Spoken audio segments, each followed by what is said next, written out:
The parish hall filled slowly, voices low, laughter short. Christmas Eve. The tables stood ready. Crackers lay at each place. A pudding waited near the corner.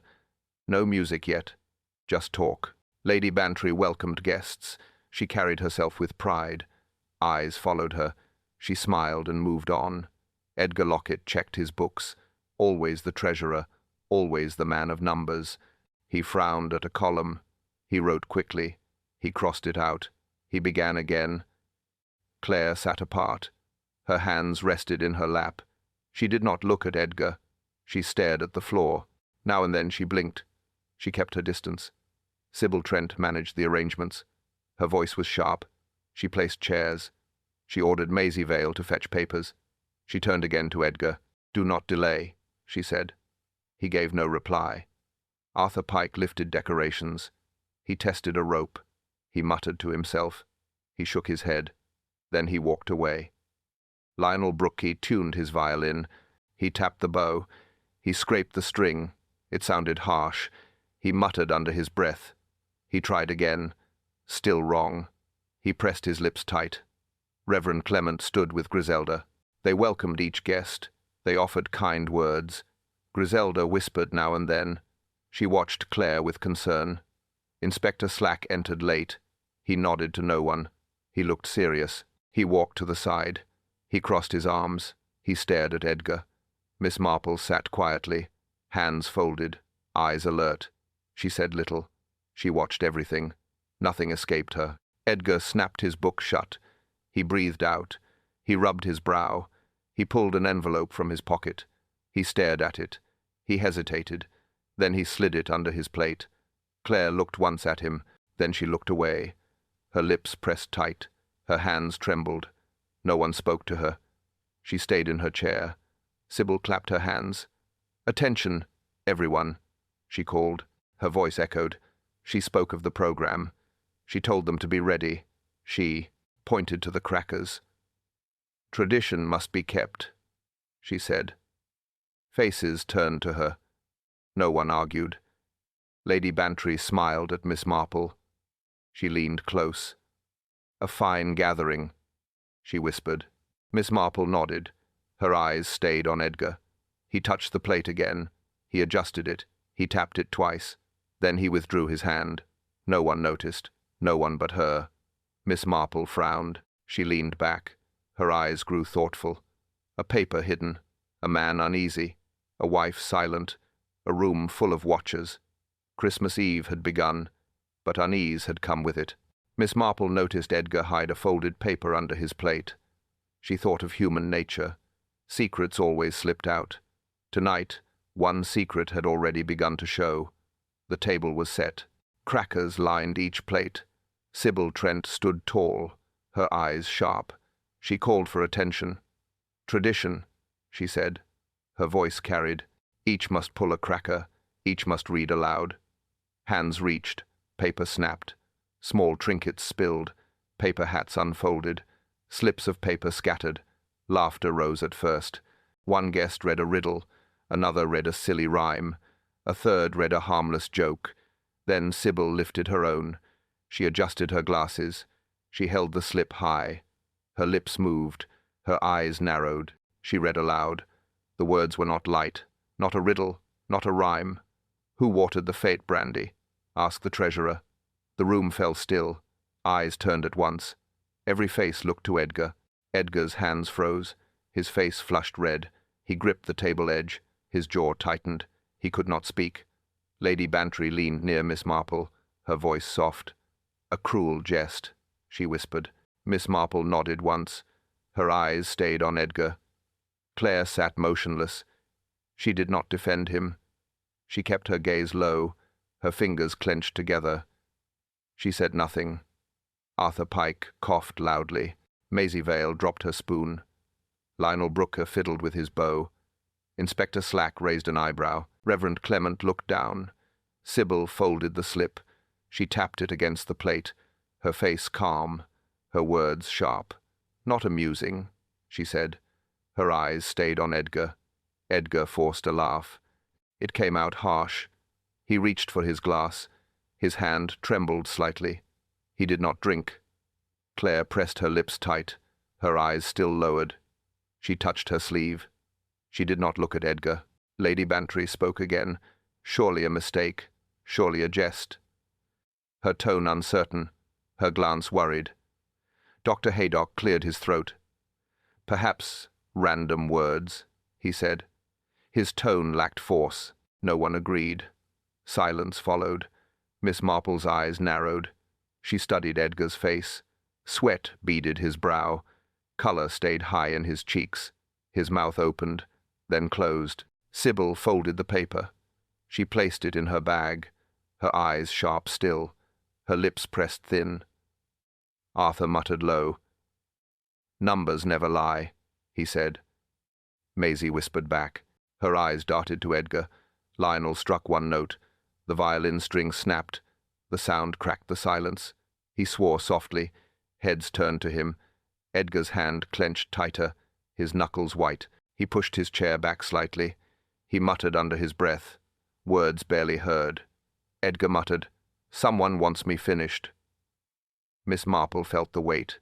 Human spite could hide behind laughter. Even in games, truth found its voice. The hall quieted after the note. Small groups formed. Voices dropped low. Eyes moved often to Edgar. Arthur Pike stood near the rope. His arms crossed. He shook his head. He muttered to Maisie Vale. "He cheated me once," Arthur said. "Never returned the full payment. Always held back." His voice stayed bitter. Maisie leaned close. She whispered fast. "Money missing from parish accounts. Everyone knows it. Not the first time." Her eyes flicked to Edgar. Her lips pressed tight. Arthur scowled deeper. He tugged at his sleeve. He hides behind. Books. But numbers tell truth. They will catch him. Maisie nodded, her hands restless. Funds went missing twice. No explanation. People grow angry. She looked nervous. Sybil Trent approached them. Her step was firm, her voice sharper still. "You both talk too much."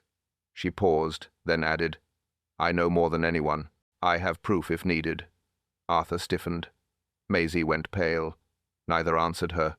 Sybil moved on, her eyes still on Edgar. Lady Bantry whispered to Miss Marple, "Trouble brews tonight. Old debts never rest."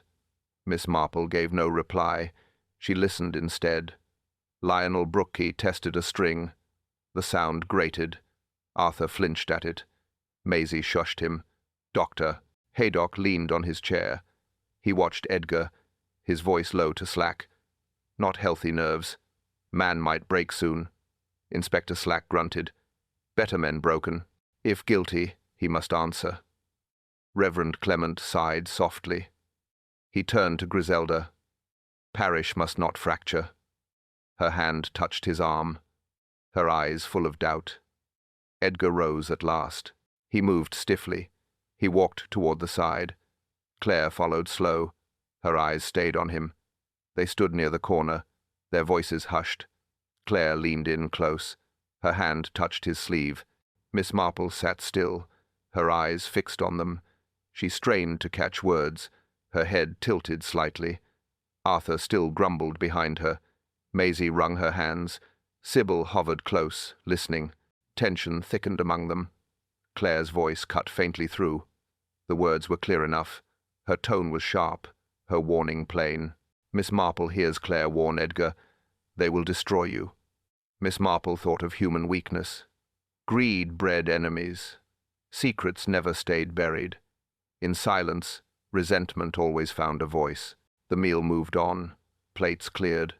Voices calmer now. Yet eyes kept sliding to Edgar. Maisie Vale hurried forward. She carried the pudding. It rested heavy in her hands. She set it down on the table. She stepped back. Lady Bantry clapped politely. Sybil ordered silence. "Tradition must be kept," she said. Her voice cut across the hall. She handed matches to Arthur Pike. Arthur struck one. The flame caught. He held it high. He touched it to the brandy. Nothing happened. The pudding stayed dull. The flame died. A murmur spread. Arthur struck another. Again the brandy failed. The blue light never rose. The pudding sat untouched. Gasps filled the room. Maisie turned red. She shook her head. "It should have worked," she whispered.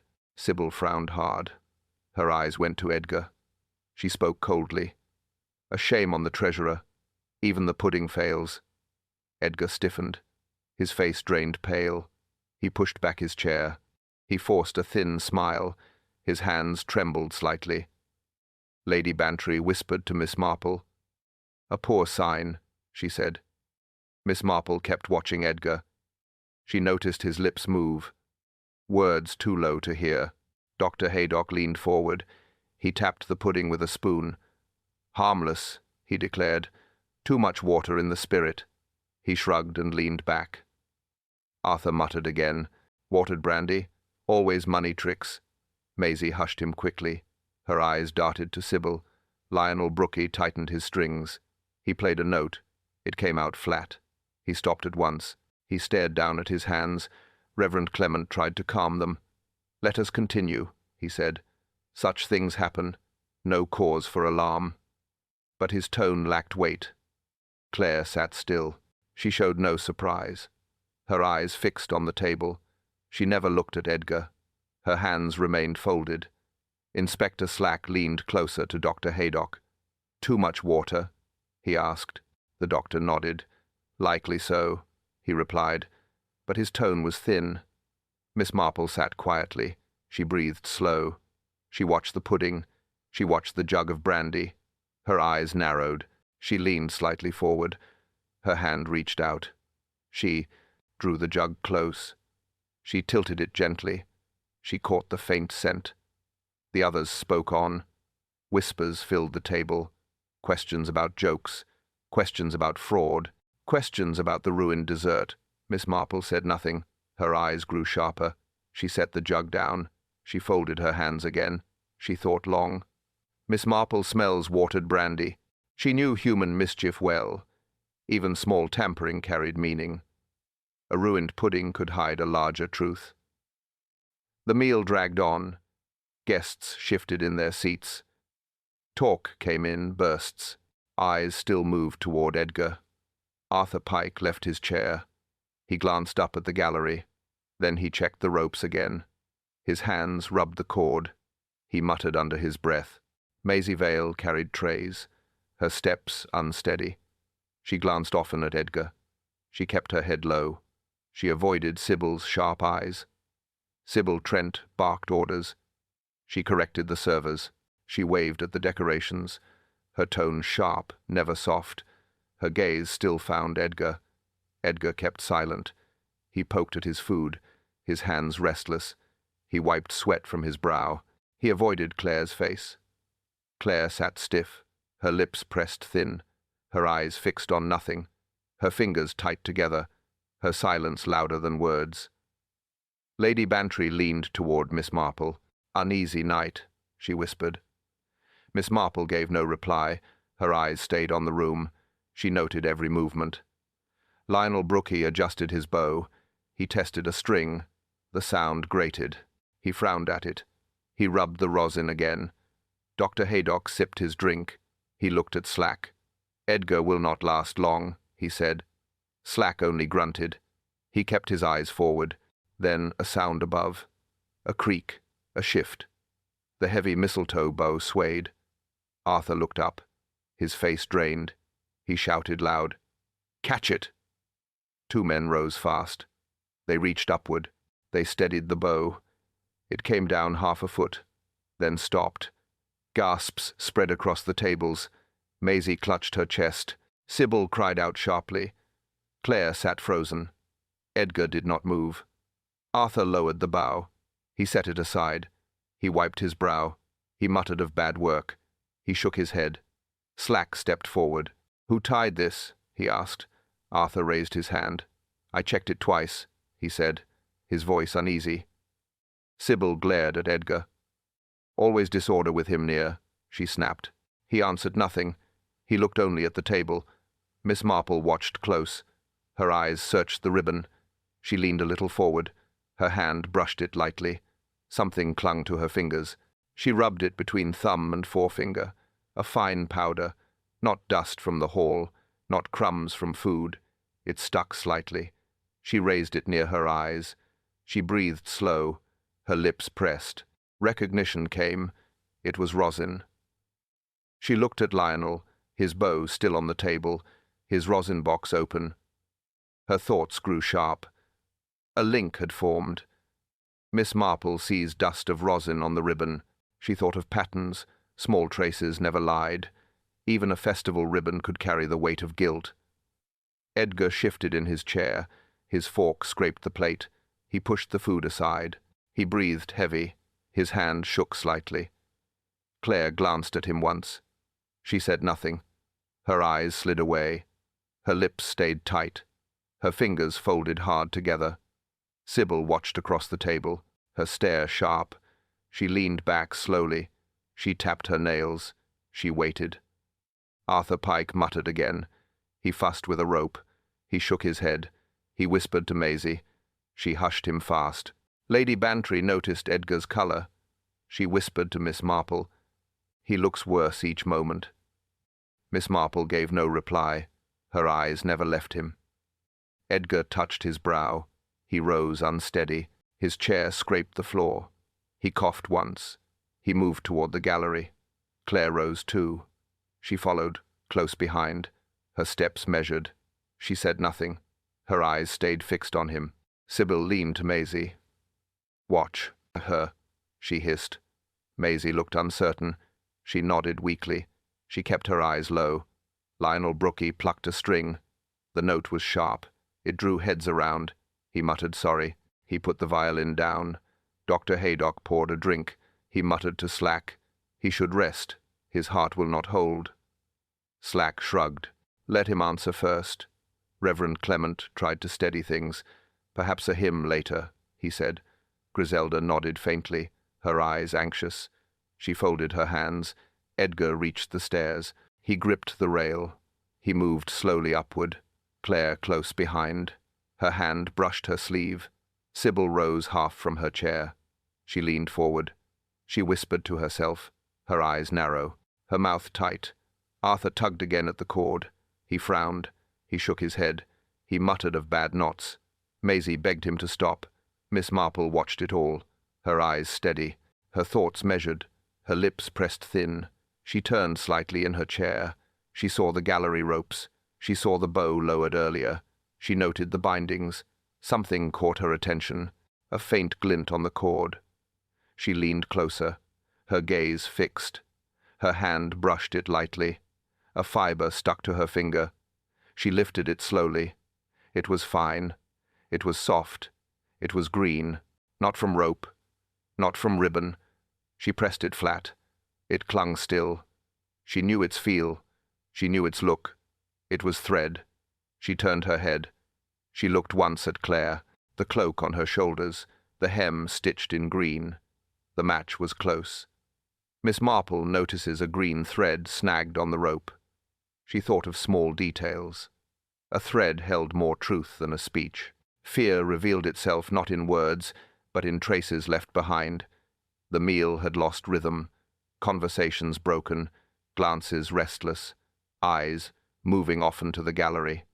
Edgar climbed slow, his hand tight on the rail, Claire behind him, her eyes on his back, her steps measured. Sybil muttered under her breath, her gaze sharp. Maisie wrung her hands. Arthur shook his head. Lionel sat still. Miss Marple leaned forward slightly, her eyes lifted to the gallery. She studied the shadows. She saw the rope slack. She saw Edgar pause. He reached the top. He turned toward the bow. He steadied himself, his breath ragged, his hand gripped the rail. Claire spoke low. No one caught the words. She stepped closer. Her cloak brushed the rope. Then she stopped. A creak sounded above. Rope tightened. The bow shifted. The knot loosened. The weight pulled down. Arthur leapt to his feet. He shouted once, "Hold it!" But no one moved fast. The bow came free. The heavy mistletoe fell. It struck the floor hard. Edgar stumbled forward. He fell with it. He hit the boards below. Gasps filled the hall. Chairs scraped back. Voices rose sharp. Hands covered mouths. Panic spread. Lady Bantry clutched Miss Marple's arm, her whisper urgent. "He is dead?" Miss Marple gave no answer, her eyes fixed on Edgar. Dr. Haydock hurried forward. He knelt quickly. He checked the chest. He checked the pulse. He looked up grim. "Gone," he said, his voice flat. No one replied. Claire stood above still, her face unreadable. Sybil pressed her lips tight. She glared at the body. She said nothing. Arthur muttered curses. Maisie wept quietly. Lionel dropped his bow. It clattered on the floor. He bent to pick it. His hand shook. He left it lying. Reverend Clement bowed his head. Griselda clung to his arm. Slack pushed through the crowd, his boots loud, his face set. He bent over Edgar. He studied the rope. He studied the bow. He frowned deep. He spoke low. Inspector Slack mutters, "Not accident." Miss Marple stayed silent. She thought of the thread, the powder, the silence of a wife. Death rarely came without design. Tonight had proved it again. The hall had thinned. Guests whispered near the doors. Some pressed to leave. Slack ordered them still. "No one leaves," he said. Dr. Haydock covered the body. His face remained stern. Claire sat apart, her hands folded, her eyes far away. Sybil scolded the servers, her tone sharp. "Stay where you are," she said. Arthur grumbled but obeyed. Maisie clutched a tray. Lionel gathered his bow. He held it tight. He did not play. He stared at the floor. He muttered under breath. Reverend Clement prayed softly. Griselda wiped her eyes. Lady Bantry held her shawl. She leaned to Miss Marple. "What happens now?" she asked. Slack moved to the gallery. He raised his lamp. He scanned the beams. He shook the rope. He studied the knot. Arthur followed slow. He pointed at the railing. "Not tied by me," he said, his tone low, his eyes nervous. Slack bent down. He tapped the beam. He checked the nails. He pulled at the timber. He muttered, "Strange work." Then a sharp crack. A beam split above. It dropped fast. It struck the floor hard. It missed him by inches. Gasps rose again. Maisie screamed. Arthur stumbled back. Sybil shouted, "Careless fool!" But Slack stood silent. He brushed dust from his coat. He looked at the fallen beam. He crouched down. He ran his hand along it, his brow furrowed. Miss Marple stepped closer, her eyes steady. She examined the timber. Her hand touched the edge. Her fingers traced the line. She saw it clear. The cut was sharp, the line unnatural, the break not random. A tool had worked there. Lady Bantry whispered again. "Twice in one night?" Griselda shivered at her side. The Reverend bowed his head. His lips moved in prayer. Dr. Haydock shook his head. "Not accident," he said, his tone grim. He glanced at Claire. She did not move. Arthur muttered louder, "Someone wants him gone. And maybe more of us." Maisie hushed him quick. Her eyes darted around. Sybil snapped again. "This is disorder. Slack must restore peace." Her hands trembled slightly. Her face remained stern. Lionel spoke at last, his voice low. "Too many shadows tonight." He looked away fast. He tightened his grip. Miss Marple kept her gaze fixed. Her eyes narrowed. Her fingers pressed the wood. She lifted a small splinter. Her thoughts deepened. Miss Marple finds tool marks on the break. She thought of cunning. Chance rarely struck twice the same way.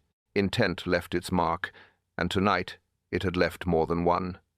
Claire sat alone, her chair pushed back, her hands folded in her lap, her face pale, her eyes blank. Voices carried around her, some hushed, some harsh, but Claire did not move. She stayed stiff. Lady Bantry whispered near Miss Marple, "She has not wept." Miss Marple gave no reply. Her gaze stayed on Claire. Her thoughts remained steady. Dr. Haydock leaned over. He spoke softly. "A weak heart," he said. "Too much strain." The fall finished him. Claire lifted her head, her voice calm. "Yes," she said. His heart was always frail. It could not hold. The words chilled the table. No tremor in her tone, no break in her breath. Just flat acceptance, nothing more. Sybil Trent stood fast, her voice sharp. "You excuse him too easily." She pointed a finger. "He stole parish funds." Claire did not flinch, her lips pressed thin. "He was careless," she said, her words clipped. "He lived as he wished."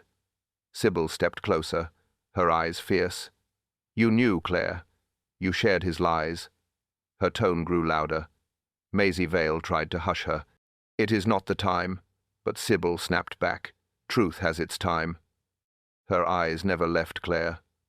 Arthur Pike muttered behind them. "He ruined me once. I never forgot. Now he pays." He spat the words.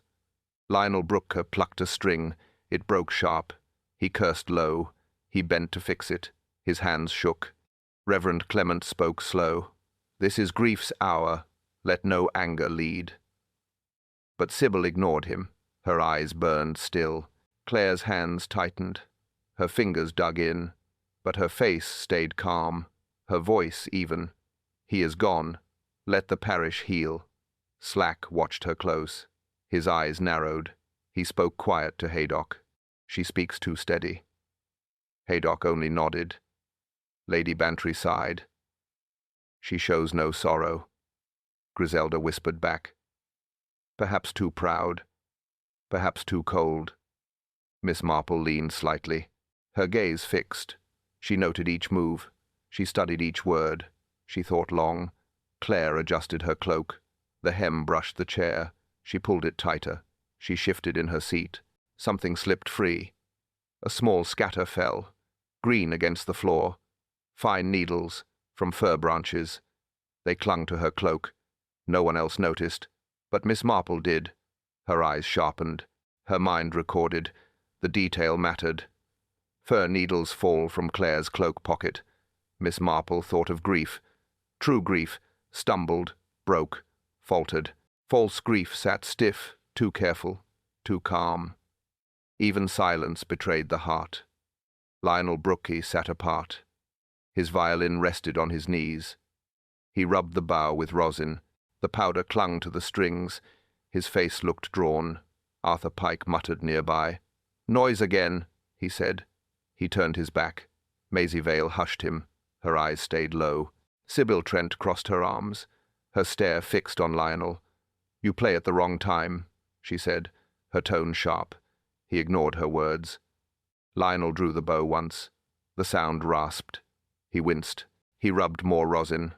Dust scattered in the air. Lady Bantry leaned toward Miss Marple. "Strange moment for music," she whispered. Miss Marple did not answer. Her eyes sharpened. Her thoughts turned back. She recalled the ribbon. She recalled the bow. She recalled the fine dust. It clung to her finger. It matched this powder. She leaned forward. Her voice soft. "Lionel, may I see?" He looked uneasy. He nodded slowly. He handed her the bow. His hand trembled faint. She lifted it gently.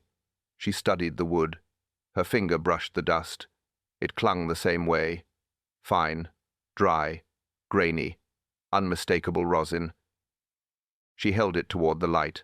She rubbed thumb against finger. It matched exactly. Her eyes did not waver. Her mind turned sharp. Lionel shifted in his chair. He spoke low. "Every player uses rosin. I carry it always." His eyes stayed down. Sybil scoffed. "Convenient answer," she said. Arthur grunted in agreement. Maisie stayed silent. Claire showed no change. Dr. Haydock spoke calm. "Rosin is common, not proof alone." But his tone lacked weight. He glanced at Miss Marple. Slack moved closer. He studied the bow. He studied Miss Marple's hand. "What do you see?" he asked, his voice firm. She did not reply at once. She touched the ribbon again. She rubbed the old trace. Then she touched the bow. Her eyes narrowed. The feel was identical. The color the same. The dust the same. No doubt remained. The match was exact. Lady Bantry whispered again. Her voice carried worry. Coincidence, Jane? Miss Marple shook her head. Her lips pressed tight. Lionel looked away. He fiddled with his sleeve. He tapped his shoe. He muttered under breath. None caught his words. Claire watched without blink, her face unreadable, her cloak neat on her shoulders, her hands folded still, her calm unbroken. The match is exact. Miss Marple thought of truth. Small traces never lied. Dust held memory longer than words. Rosin told a story, and she was listening. Maisie Vale stepped forward. Her hands shook.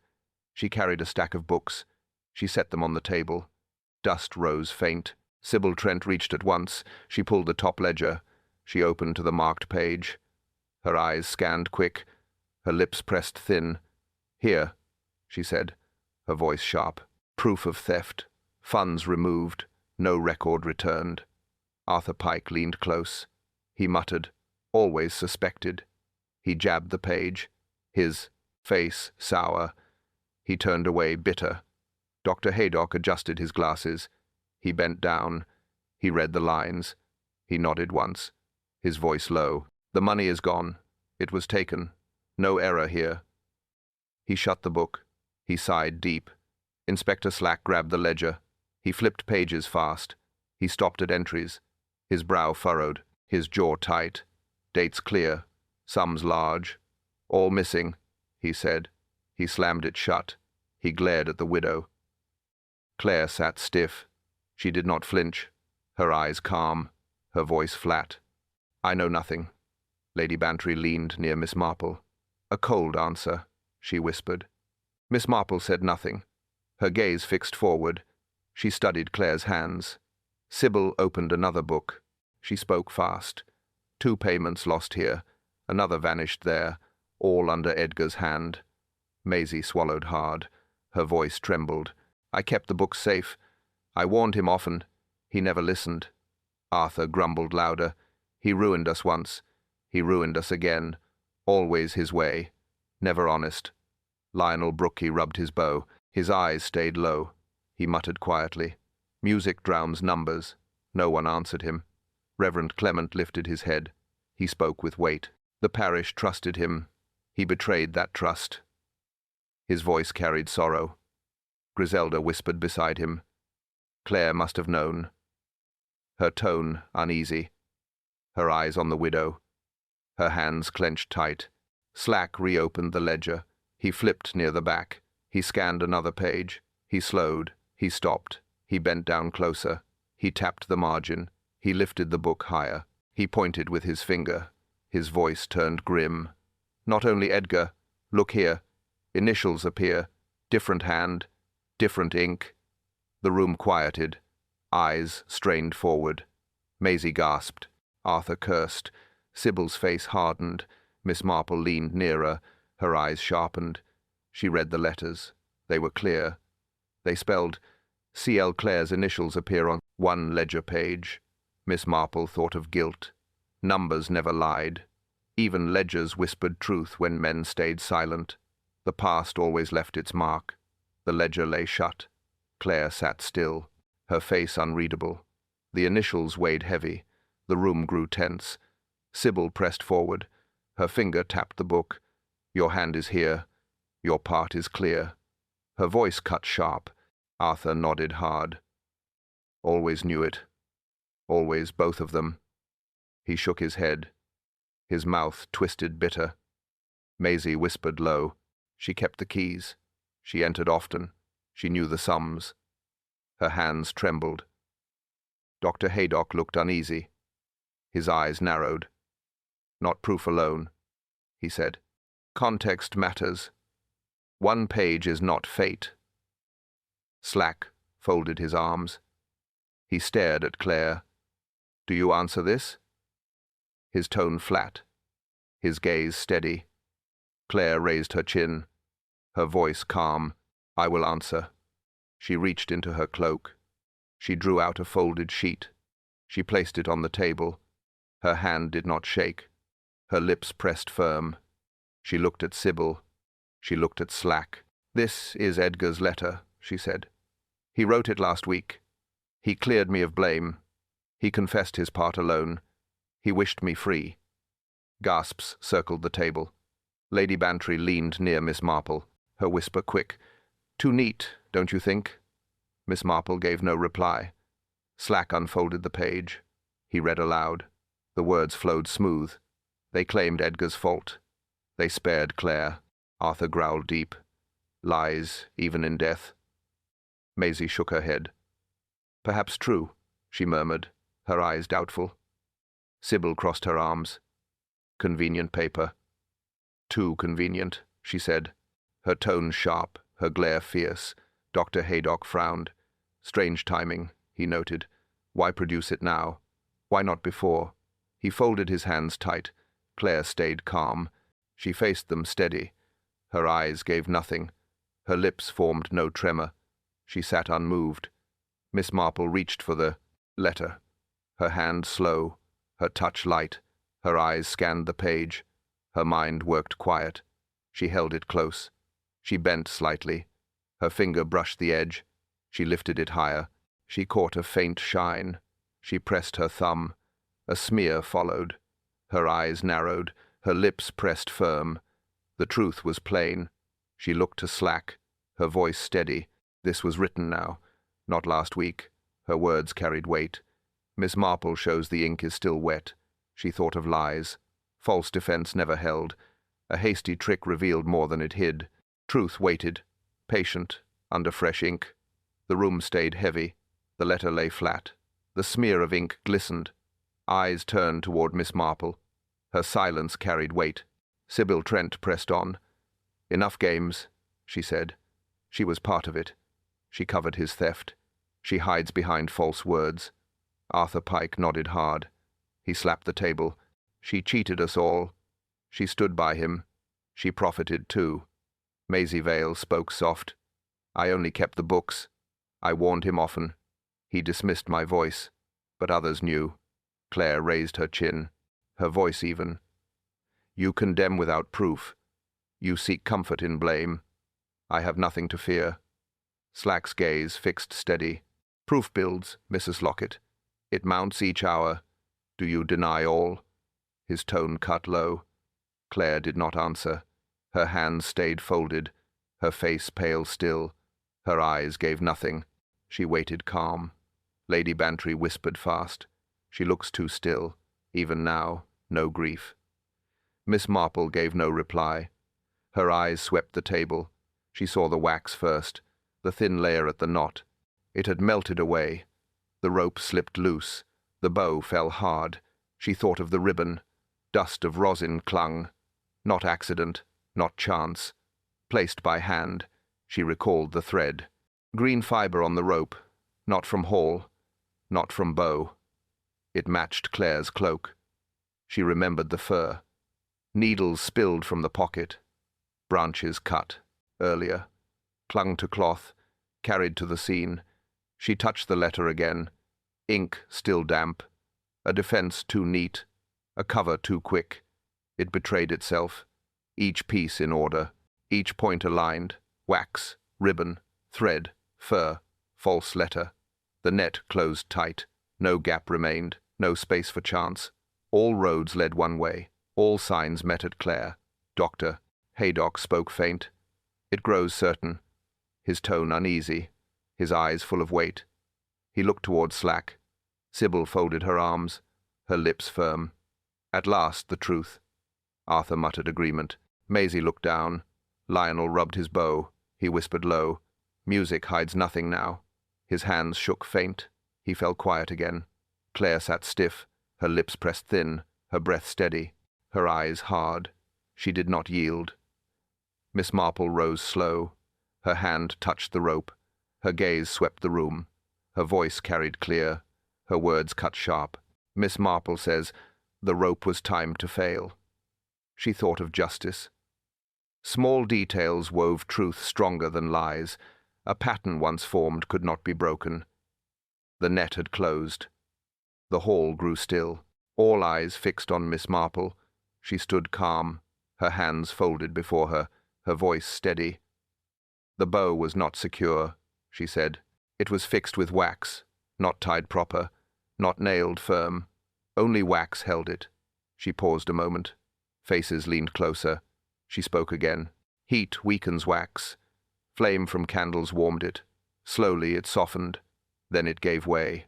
The bow fell. Arthur Pike muttered low, "I never trusted it." He rubbed his hands. He shook his head. He would not look at Claire. Sybil folded her arms. Her voice cut sharp. Then someone planned it. Who placed the bow? Who touched the wax? Miss Marple turned her head. Her eyes rested on Claire. Her words plain. Claire did. Gasps circled the room. Maisie Vale dropped her tray. The sound rang sharp. She bent to pick it. Her hands shook hard. Claire sat, upright, her lips pressed tight, her face pale still, her hands clenched together. She gave no answer. Lady Bantry whispered faint, "Can it be true?" Miss Marple did not waver, her eyes fixed steady, her tone firm. The wax marks remain. The thread clung near the rope. The fir needles clung to her cloak. The letter proved false. The pattern complete. Inspector Slack leaned forward, his voice firm. "You claim she set it. You claim she planned his fall." Miss Marple nodded once. "I claim nothing. The clues speak. They speak together. They point one way." Dr. Haydock rubbed his chin, his brow heavy. She acted with care. She waited for heat. She let chance play its part. Reverend Clement sighed low. Such sin in this house, such grief in this parish. Griselda pressed her hand to her lips. Her eyes filled with fear. Lionel Brooker clutched his violin. His bow hung loose. He whispered faintly, "Even music cannot hide this." He turned away. Arthur Pike slapped the table. "Let her speak. Let her confess." His voice bitter, his eyes harsh. Sybil pressed forward. "Answer them, Claire. Answer us all." Her tone sharp as a knife, her glare fixed, steady. Claire raised her head. Her lips parted slow, her breath steady, her eyes hard. Her voice broke silence. Claire whispers, "He ruined Margaret too." Miss Marple thought of wounds. Old hurts never healed clean. Pain carried through years, waiting for its hour. Justice was born from sorrow as much as from truth. Claire's words hung heavy. The name fell sharp. Margaret. No one spoke. Eyes turned to Miss Marple. She lowered her gaze, her voice calm. "I remember Margaret well. A kind girl, bright, hopeful, eager." Lady Bantry nodded faintly. "She vanished so young. Rumors spread then. No one knew truth." Her voice trembled low. Miss Marple continued steady. She trusted Edgar. He courted her. He used her, then cast her. Aside.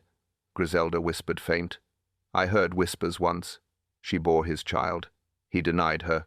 She left in shame." Claire's hands tightened, her jaw stiff. She never recovered. She died forgotten. He ruined her life. Sybil Trent folded her arms, her tone cut cold. "And you chose revenge. You planned his fall. You took his life." Claire's eyes did not waver. He deserved no less. He broke her. He broke others. I could not watch more. Arthur Pike muttered dark. "He ruined me in trade. He ruined her in love. Always selfish. Always cruel." Maisie Vale spoke soft. "I kept silent once. I should have spoken. I saw letters. I saw her tears." Dr. Haydock shook his head. Margaret was fragile. Edgar knew it. He pressed harder. He cared nothing. Reverend Clement sighed deep. "Our parish failed her. We turned away. We left her alone. Sin lay with us too." Lionel Brooke whispered faint. "Music could not heal her. Her silence haunted me." He lowered his bow. He looked away. Lady Bantry clutched her shawl. She was gentle. She deserved more. Her voice broke slightly. Her eyes dampened. Miss Marple lifted her head. She spoke plain. "Claire sought justice, but justice taken alone twists. It binds one in guilt." Claire sat unmoving. Her lips pressed thin, her eyes steady. She gave no plea. She gave no denial. Slack stepped forward, his boots heavy, his hand near his coat, his face set hard, his eyes fixed on Claire. Lady Bantry whispered to Miss Marple, "Will this end the feud?" Miss Marple shook her head. "Wounds run deep. Some never close." Griselda lowered her gaze. Her hand trembled faint, her whisper soft. She loved her sister. She hated her ruin. Claire breathed once.